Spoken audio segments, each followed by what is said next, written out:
in the game, so let's have a look at that one right now. Western Bulldogs take on Port Adelaide at TO Stadium in Darwin, 7:30pm. The ins and outs.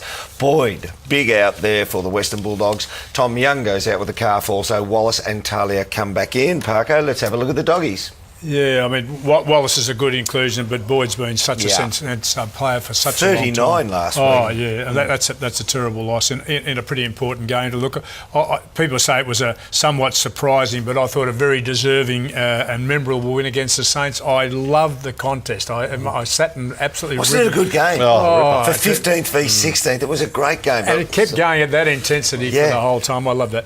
Port, of course, as we've suggested, won't be easy in Darwin, but I reckon they're a real chance to do it.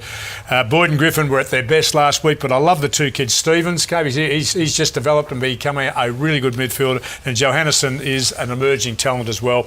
I've been wrapped in Minson. I mean, I've been pretty critical of Minson over a long period of time, but he's assisted greatly in there. Probably winning the best and fairest. Well, he would be, wouldn't he? Okay, well, you're out there inside, All Australian leader, tap outs, centre bounce and stoppage work. All over. Yep, been absolutely fantastic. And the young kid Rovat who came in was fantastic, and what a shame that who was it? The young not Stringer. No. I'm thinking Kobe Stevens named on the interchange. I heard he was out.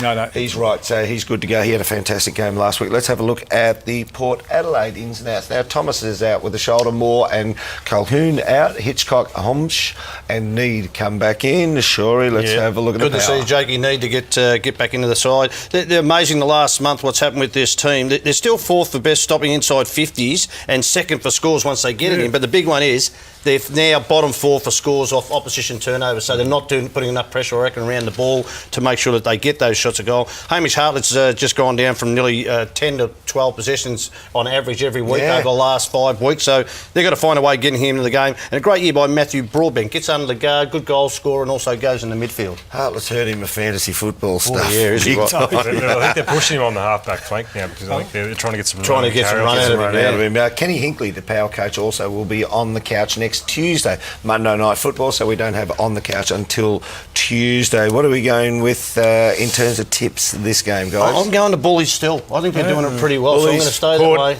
Dogs for me. Port, split decision here. We got to go to the judges. Well, we're up there as well.